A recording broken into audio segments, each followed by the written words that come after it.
Yo les fratés, j'espère que vous allez bien. Avant de commencer cette vidéo, petit message pour vous dire que justement la chaîne va changer de nom. Donc le Fossin Gaming va devenir Fradé.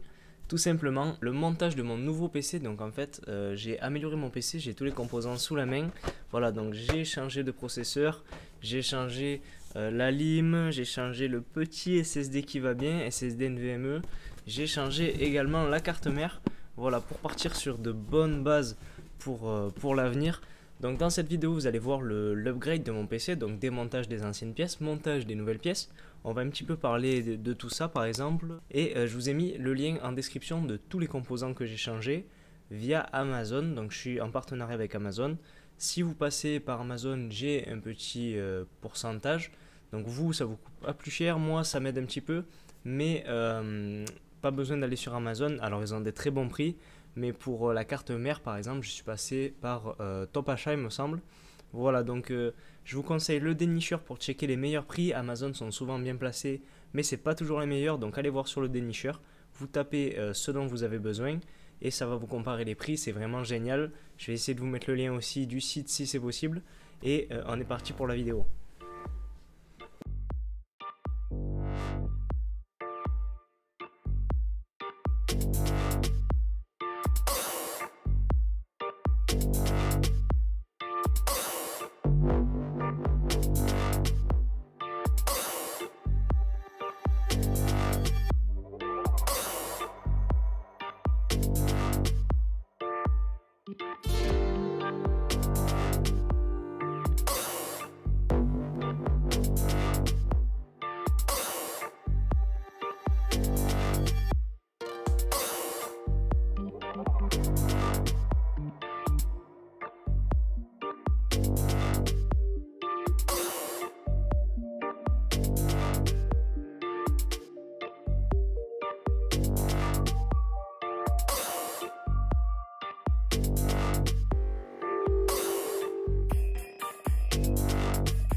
Voilà, donc j'espère que le montage vous a plu. On va faire un petit point sur les composants. À l'avenir, je vais essayer d'en faire d'autres, mais un petit peu mieux. Donc là, j'étais tout seul pour filmer, j'étais tout seul pour monter.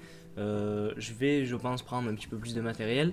Et comme j'ai pour projet de monter d'autres PC pour des amis ou quoi, j'aimerais bien les filmer pour faire d'autres tutos comme j'avais fait il y a quelques années sur ce PC justement, quand j'avais commencé à le créer.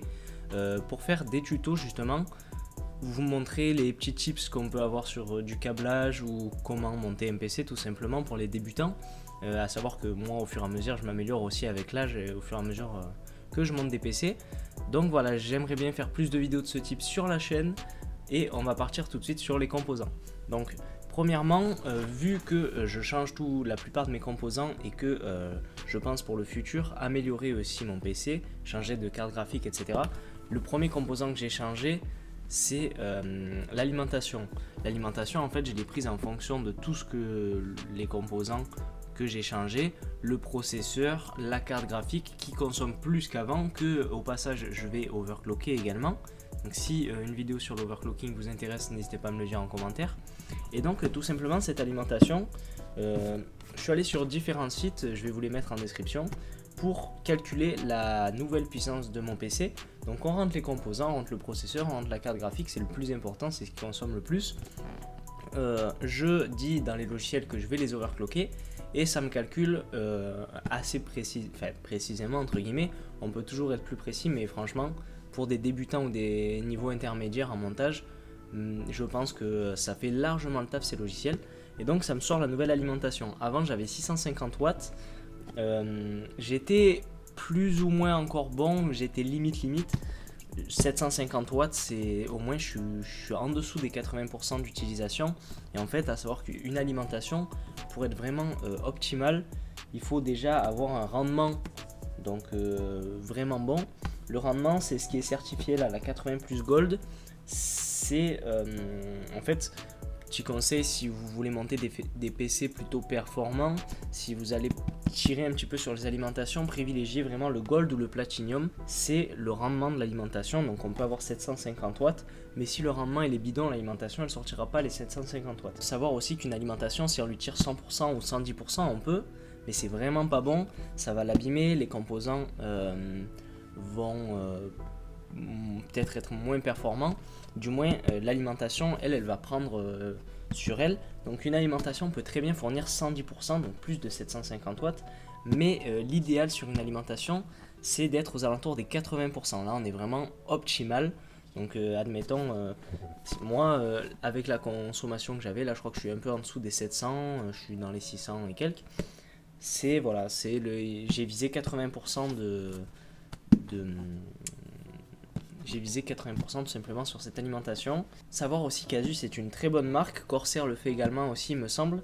Ce qui est bien c'est que c'est garanti 10 ans, voilà vous pouvez le voir ici. Si j'ai un conseil à vous donner sur les alimentations, c'est des choses qui durent vraiment longtemps dans le temps.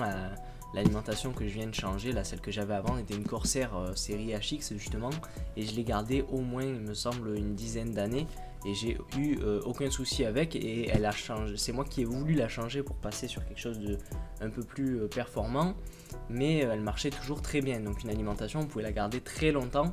C'est pour ça qu'essayez de voir vraiment peut-être même un petit peu large sur l'alimentation. Sans être trop en dessous des 80%, parce que si vous tirez que 50% de l'alimentation c'est pas top non plus. Voilà, faut essayer de rester autour des 80%, mais pensez large parce qu'une alimentation vous pouvez la garder 10 ans sans problème. Donc voilà pour l'alimentation. On va parler du socle. Avant j'avais une Asus Prime B450 plus, c'est plutôt le milieu de gamme, on va dire bas de gamme, milieu de gamme chez Asus, et même dans toutes les cartes mères. Il y a les TUF et après il y a les ROG Strix. Donc là vraiment j'ai voulu passer un palier parce que j'ai voulu y intégrer des composants vraiment cruciaux pour l'avenir en termes de jeux vidéo et en termes de montage de vidéos, de stream, tout ça. Donc cette carte mère, qu'est-ce qu'elle a de plus, à part le fait que ce soit du Republic of Gamer, là on paye un petit peu la marque, mais elle a du PCI 4.0, donc ça doit être écrit ici, voilà tout simplement. Ça me permet d'avoir des vitesses en SSD NVMe 1.2 vraiment folles. Donc ça c'est un bon point, et elle est AMD Ryzen 5 Ready. Bon ça c'est du commercial hein, parce que du moment qu'on a le chipset AM4, flasher le BIOS, même les vieilles cartes mères. Alors peut-être que les cartes qui étaient faites pour la série 1000 vont commencer à avoir un petit peu de mal, mais par exemple celle-là elle était faite pour le 3000. Juste en flashant le BIOS, on peut y mettre du 5000 sans problème pour du AMD. Voilà, il n'y a aucun souci. Là elle est 5000 ready, ça veut dire qu'en l'achetant elle a déjà été flashée au préalable et j'ai juste à poser mon processeur dessus et il n'y a aucun souci. Donc c'est une carte mère en chipset X570. Le X comparé au B, c'est plus poussé sur l'overclocking. Déjà la carte mère peut faire de l'OC de base. Dans les paramètres du BIOS, je peux overclocker mon processeur, je peux overclocker ma RAM avec quelques boutons. La carte mère le fait toute seule. Et pour le faire manuellement, le chipset X a beaucoup plus de précision, on va dire, qu'un chipset B. Voilà pour la carte mère. La carte mère, surtout quand vous voulez monter des grosses configs, faut vraiment pas la bâcler en fait. C'est l'élément sur lequel on va fixer tous nos composants, que ce soit la RAM, que ce soit les cartes graphiques, les SSD, le processeur. C'est vraiment la carte maîtresse, la carte mère d'un ordinateur. Donc c'est vraiment pas le composant à bâcler, on va dire. Si je sais que ça peut être tentant de garder des sous pour la carte graphique, mais une bonne carte graphique, si derrière on n'a pas une bonne carte mère et un bon processeur, ça sert à rien. Et justement c'est pour ça aussi que j'ai fait cet upgrade, parce que il y avait une énorme promo sur la RTX 2080, ce qui en plus m'a permis de l'acheter. Donc j'ai une RTX 2080 Rockstrix, mais j'avais un Ryzen 5 2600X et une carte mère B450. Donc c'était bien, mais ça suivait clairement pas avec cette nouvelle carte graphique que je me suis acheté. Donc j'ai décidé là que j'avais l'opportunité d'améliorer ma config et franchement là avec le retour d'expérience que j'ai déjà monté les pièces, j'ai gagné franchement 20-30 fps selon les jeux. C'est un truc de malade juste en changeant le processeur et la carte mère. Donc c'est pour vous dire comment un processeur et une carte mère peuvent brider les performances de votre carte graphique si vous n'équilibrez pas l'ensemble de votre machine. Donc moi je savais très bien que j'allais être un petit peu bridé par mon processeur par exemple, mais je pensais pas qu'il y avait je pensais pas que c'était autant énorme en fait de gagner 30 fps selon les jeux. Moi je me suis dit c'était quoi, 5 allez 10 fps grand max, ça commence à faire, mais là franchement j'ai gagné 30 fps selon les jeux et j'ai gagné en stabilité grâce à mes nouveaux composants. Donc pour le processeur, avant j'avais un Ryzen 5, je suis passé sur les Ryzen 7 dernière génération. Celui-là, il a 8 cœurs et 16 threads et une fréquence de 4,7 GHz max. Donc max, on va dire conseillé, c'est vraiment énorme. C'est les nouveaux Ryzen 5000, 5800X du coup. Bon là, ils vont bientôt en sortir des nouveaux je pense, mais c'est vraiment future proof en fait. PCI 4.0, le SLI, Crossfire, tout ça franchement il sait tout faire. Donc à l'avenir je vais juste avoir à changer ma carte graphique. La DDR5 pour la RAM vient de sortir, mais elle n'est pas encore sortie chez Ryzen. Elle est uniquement sur Intel je crois à l'heure où je tourne la vidéo. Donc ça va être très très cher. Pour l'instant les performances vont pas vraiment être adaptées. Je pense que d'ici 2-3 ans on va commencer à avoir de la DDR5 démocratisée. Donc là pour 2-3 ans on va dire je suis vraiment très tranquille. J'aurai juste la carte graphique à changer peut-être dans 1 an ou 2. Donc je changerai la carte graphique et après je changerai carte mère processeur pour passer sur de la DDR5. Mais bon, je pense que là pour quelques années du moins je vais être vraiment tranquille au niveau processeur et au niveau composants autour de la carte graphique on va dire. Donc lui ce qui est bien c'est que pour faire du streaming, pour faire des vidéos, pour faire du montage photo, pour faire du rendu 3D parce que j'en fais aussi également, il est vraiment top. C'est pas le meilleur pour les jeux vidéo, mais comme moi ce que j'ai besoin c'est vraiment d'une utilisation polyvalente, les Ryzen et la série Ryzen 7 est vraiment au top de la polyvalence. Rapport qualité-prix c'est vraiment génial. Et là il est en OC tranquille sur la carte mère juste avec un petit réglage. Pour l'instant je suis à 4,1 GHz. Franchement pour l'instant c'est très bien. Après quand je vais aller lui taper un petit peu plus dedans, parce que j'ai comme projet de changer la tour et de changer le refroidissement, je vais passer sur du water cooling, donc sûrement de la IO tout en un, mais all in one du coup IO. mais déjà ça va me permettre d'aller chercher un petit peu plus sur le processeur, bien que là mon refroidissement est plutôt satisfaisant. Le boîtier est un petit peu petit, je pense que je garde un peu trop de chaleur à l'intérieur. Donc je vais prendre un boîtier plus grand, je vais changer le refroidissement du CPU, ça va arriver en vidéo prochainement, alors peut-être début 2022, janvier-février 2022 par là. Il y aura une vidéo sur, du coup je vais remonter mon PC et je referai une vidéo de ce type. Mais voilà pour le Ryzen 7, et ce qui est bien du coup, l'énorme plus de ma config, c'est ce petit SSD NVMe qui est en PCI 4.0. donc je vais vous mettre un petit tableau pour que vous voyez les différences en fait entre un SSD SATA et un SSD NVMe. C'est juste fantastique. Donc là il me fait 1 Tera, je l'ai partitionné en deux. J'ai une partie où j'ai mis l'OS et où je vais mettre quelques jeux Windows style Forza, etc. Et l'autre partie je la réserve vraiment pour le montage vidéo. Donc en fait j'ai mes logiciels de montage et de stream qui vont être dessus. Et l'idée en fait avec des vitesses comme ça, c'est même pas d'y mettre des jeux vidéo. Les SSD SATA conviennent très bien pour les jeux vidéo. Là ce SSD c'est vraiment pour tout ce qui est montage, rendu, Photoshop, etc. En fait je vais mettre tous mes enregistrements dessus, je vais mettre toutes mes photos, toutes mes vidéos, mes captures. Et l'idée d'avoir de telles vitesses, c'est que mes logiciels de montage, je vais pouvoir aller chercher mes vidéos, mes photos et les mettre sur mon logiciel, faire mon montage.